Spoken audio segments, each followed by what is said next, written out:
Hello दोस्तों, मैं हूं शिवा। आप सभी का स्वागत है मेरा खोज यूट्यूब चैनल पे। चलिए दोस्तों, आज हम पढ़ने वाले हैं ह्यूमन मेड रिसोर्स के बारे में। ठीक, जैसे कि प्रीवियस वीडियो में हमने आप लोगों को बताया था कि रिसोर्सेस के बारे में। रिसोर्सेस कितने टाइप्स के हैं? दो टाइप्स के हैं। पहला है नेचुरल रिसोर्सेस और दूसरा जो है ये ह्यूमन मेड रिसोर्सेस। ठीक, तो नेचुरल के बारे में हम आपको बताए थे। नेचुरल के बारे में क्या क्या आता है आपके मन में कि जो प्राकृतिक होता है ना वो नेचुरल है, जैसे कि एयर, वाटर, ये सब रिसोर्सेज जो भी है ये नेचुरल रिसोर्सेज हैं। तो अभी हम बात करेंगे कि ह्यूमन मेड रिसोर्सेज क्या है। ठीक है, ह्यूमन मेड मतलब क्या है? जो इंसान लोग बनाते हैं। ठीक, तो ये क्या है? When their original forms has been changed. ठीक, इसका मतलब क्या? तो इससे हम पता लगाते हैं कि जो चीज़ है ना वो पहले ओरिजिनल फॉर्म में होता है।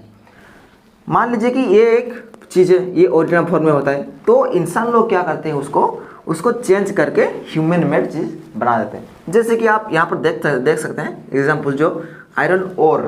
ठीक, ये क्या है होता है? नेचुरल होता है।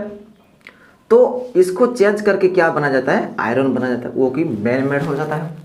ठीक, ये एग्जाम्पल बहुत ही आसान है। और एक एग्जाम्पल जो है टेक्नोलॉजी, ये इंसान लोग बनाते हैं। ठीक, तो ये हो गया ह्यूमन मेड रिसोर्सेस। अब आते हैं हम ह्यूमन रिसोर्सेस के बारे में। ठीक है, तो ह्यूमन रिसोर्सेस क्या है? इसमें जो ह्यूमन बीइंग है ये एक स्पेशल रिसोर्सेस है। पहला सवाल, ये क्यों होते हैं? ये जो रिसोर्सेस, जो स्पेशल रिसोर्स होते हैं ह्यूमन बीइंग, क्यों होते हैं? क्यों उन्हें स्पेशल रिसोर्सेस कहा जाता है? इसका आंसर ये है कि अगर ह्यूमन बीइंग नहीं होते तो ये जो नेचुरल फॉर्म है ना ये चेंज होके मैन मेड नहीं होता। ठीक है, तो ह्यूमन बीइंग अगर नहीं होते तो क्या होता? ये जो आयरन नहीं होता, और भी चीज़ें जितने सारे, ये टेक्नोलॉजी नहीं होता। ठीक है, जितने सारे भी मेड सब चीज़ है ये सब नहीं होता। कौन करता? क्योंकि उनका जो स्किल, जो डेवलपमेंट हुआ ना, वो उनका स्किल से वो लोग ये सब चेंज किए, आयरन और से आयरन। ठीक, तो और एक चीज़ क्या आता है? Peoples skills development. जो लोगों की जो स्किल डेवलपमेंट होता है, जिस काम में भी डेवलपमेंट होता है। मान लीजिए कि मैं अभी पढ़ा रहा हूँ तो मेरा जो स्किल डेवलपमेंट हो रहा है, आप जो भी काम कर रहे हैं, आपका जो भी स्किल डेवलपमेंट हो रहा है, तो उसको क्या कहते हैं हम? Human resources development. ठीक, ये एक वेरी इंपॉर्टेंट चीज़ है, ह्यूमन रिसोर्सेस डेवलपमेंट। आपके जो भी स्किल डेवलपमेंट हो रहा है ना, तो उसको हम ह्यूमन रिसोर्सेस डेवलपमेंट कहते हैं। ठीक, तो ये आप क्लियर हो गए। अभी क्या आते हैं हम? Conserving resources. ठीक, तो इसके बारे में आपको क्या ख्याल है? मन में आता है कंजर्विंग मतलब जो संरक्षित रखते हैं रिसोर्सेस, तो आप जानते ही होंगे। मतलब इसके बारे में क्या जानकारी मिलेगा कि जो रिसोर्सेज हैं उसको हम कैसे कंजर्व करें। ठीक, तो देखते हैं क्या होता है। तो ये जो आप देख रहे हैं रिसोर्स कंजर्वेशन, रिसोर्स कंजर्वेशन का डेफिनेशन ये है। तो उसका डेफिनेशन क्या है हम जानते हैं? Using resources carefully and giving them time to get renewed is called resource conservation. तो ये हुआ इसका डेफिनेशन। तो इसका मतलब क्या है? मैंने तो पढ़ दिया, लेकिन इसका मतलब क्या है? इसका मतलब जब आप जो भी चीज़ें, जो भी रिसोर्सेस आप यूज कर रहे हैं उसको केयरफुली करें। ठीक, एंड क्या करें? उसको टाइम दीजिए कि वो रीन्यू हो सके। नहीं कि हम जो रिसोर्सेस है उसको हम यूज करते चले, तो ऐसे हम अगर करते चले तो वो ख़त्म हो जाएगा जल्दी, वो रीन्यू नहीं हो सकता। हम उसको टाइम देना चाहिए कि वो रीन्यू हो सके, कि अगले जो भी फ्यूचर लोग आएंगे उसको यूज कर सकते हैं। लेकिन हम अगर ख़त्म कर दे तो क्या होगा? दुनिया तो ख़त्म हो जाएगा ना। ठीक, ये हो गया रिसोर्स कंजर्वेशन। हम उसको कैसे कंजर्व करें। ठीक, उसको हम टाइम दें थोड़ा कि वो रिन्यू हो सके। ठीक, ये तो हो गया रिसोर्स कंजर्वेशन। देन आते हैं हम सस्टेनेबल डेवलपमेंट। ठीक, तो ये है इसका डेफिनेशन, सस्टेनेबल डेवलपमेंट। तो ये क्या है अब हम जानते हैं? Balancing the need to use resources and also conserve them for the future is called sustainable development. तो इसका मतलब क्या है, जो भी रिसोर्स है ना, जब हमको नीडेड है, जो भी ज़रूरत है उसको ठीक से यूज़ करें, बैलेंसिंग के साथ संतुलन रख के हम यूज़ करेंगे। नहीं कि हम अगर मान लीजिए कि पानी का बात, ठीक, हम पिएंगे, मान लीजिए कि ये ग्लास है, ठीक है, ये ग्लास है, तो हम कितना पानी लाएंगे, इतना पानी, ठीक है, लेकिन हम पीने वाले हैं कितना, इतना पानी, हम इतना पानी पिएंगे और बाकी फेंक देंगे, ऐसा नहीं होता ना, ठीक।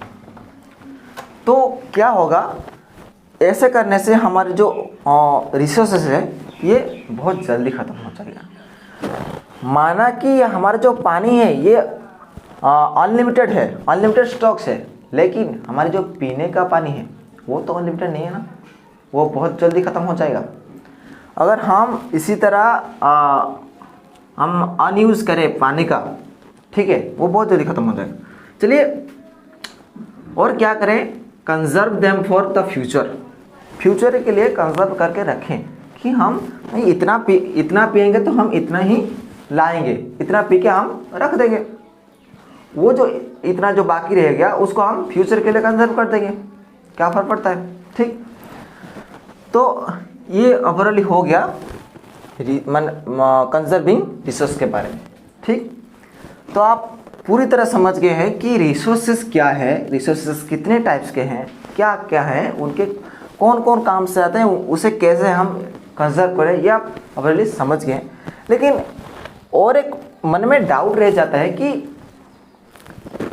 ये जो रिसोर्स है इसको हम कैसे कंजर्व करें। ये तो हो गया, हम केयरफुली करेंगे, ठीक है, तो बैलेंस भी कर देंगे, लेकिन और भी कुछ तरीका कैसे हो सकता है। जी हाँ दोस्तों, है, तो आप यहाँ पर देख रहे हैं, ठीक। तो पहला बात जो है रिड्यूसिंग कंजप्शन, मतलब आप जो भी चीज़ व्यवहार कर रहे हैं ना उसका थोड़ा कम यूज़ करें। इसका एग्जांपल मैंने दे दिया, पानी जो भी आप यूज़ कर रहे हैं उसको थोड़ा कम यूज़ करें। आप पानी से नहा रहे हैं, ठीक, जितने आपको नीडेड है उतना ही यूज़ करें, ठीक। तो ये हो गया रिड्यूसिंग कंजप्शन। आप ऐसे ही करके आप रोक सकते हैं जो हमारा फ्यूचर में जो भी घोटाला हो जाएगा वो, ठीक है। तो बाद में हम आते हैं रिसाइकलिंग। इसका मतलब क्या, रिसाइकलिंग का क्या मतलब है, मान लीजिए कि मेरे पास एक लोहे का चीज़ है, ठीक, तो वो क्या हो गया, जंग लग गया, तो मैं क्या करूँगा, ये जंग लग गया तो मैं उसे नया खरीद के लाऊंगा। लेकिन अगर नया खरीदूंगा तो क्या होगा, मेरा जो रिसोर्स है वो थोड़ा ख़त्म हो जाएगा। तो मैं क्या करूँगा, उसे वो जो मेरा जंग लगा हुआ जो भी लोहे का चीज़ उसे मैं रिसाइकलिंग कर दूंगा। अगर जब रिसाइकलिंग कर दूंगा तो वो फिर से नया हो जाएगा, तो नया खरीदने का कोई ज़रूरत ही नहीं है। समझ रहे हैं आप मेरे बात, ठीक, गुड। तो ये हो गया रिसाइकलिंग। अब आते हैं हम सबसे जो लास्ट है वो है रीयूजिंग थिंग्स, ठीक। तो हम रिसोर्स तो कैसे रीयूज़ करें, मान लीजिए कि इसका एग्जांपल मैं दूंगा पानी बोतल का। उसमें लिखा होता है कि यूज़ एंड थ्रो लिखा होता है, आप भी देखे होगा। तो अगर पानी बोतल का हम फेंक देंगे तो क्या होगा, वो तो कोई उसको क्या करेगा, जाल के फेंक देगा, ठीक। लेकिन ज़्यादातर लोग क्या करते हैं, उसमें लिखा होता है यूज़ एंड थ्रो, तो लोग क्या करते हैं, उसे यूज़ करते हैं और फेंक देते हैं। अगर हम इसको रीयूज़ करें तो हमारा कोई नुकसान होता है क्या, नुकसान होगा। अगर आप उस बोतल को ज़्यादा दिन आप रख देंगे, उसको ज़्यादा दिन नहीं रखना है, आप थोड़ी दिन रखिए उसको। थोड़ी दिन रखने से आपका कुछ भी नुकसान नहीं होगा, ठीक है। तो ओवरऑल आप ये समझ गए मेरी बात, ठीक। और आप इन तीनों चीज़ों का ज़रा ध्यान रखें। मेरा भी आपसे रिक्वेस्ट है ठीक है। ये तीनों चीज़ों को आप अगर ध्यान रखेंगे तो हमारे भी भला होगा, हमारे जो देश का भी भला होगा, हमारे देश आगे आसानी से बढ़ पाएगा, हमारे फ्यूचर जो भी आएंगे वो भी आसानी से ग्रो कर सकेंगे। लेकिन हम अगर ख़त्म कर देंगे तो उनका क्या, ये तो नाइंसाफ़ी है ना। चलो ठीक है, ये हमारा चैप्टर ख़त्म हो गया। तो ये चैप्टर 1 था। हम नेक्स्ट वीडियो में आपको बताएंगे कि चैप्टर 2 के बारे में। ठीक, तो ये ऑलरेडी ख़त्म हो गया। अगर आप इसमें भी कुछ डाउट निकल गया, ठीक, तो मुझे बता दीजिएगा कमेंट सेक्शन में। ठीक, फेसबुक और इंस्टाग्राम में मैंने लिंक दे दिया है, कोई बात नहीं। ठीक है, तो दोस्तों अगली वीडियो में मिलते हैं। जय हिंद।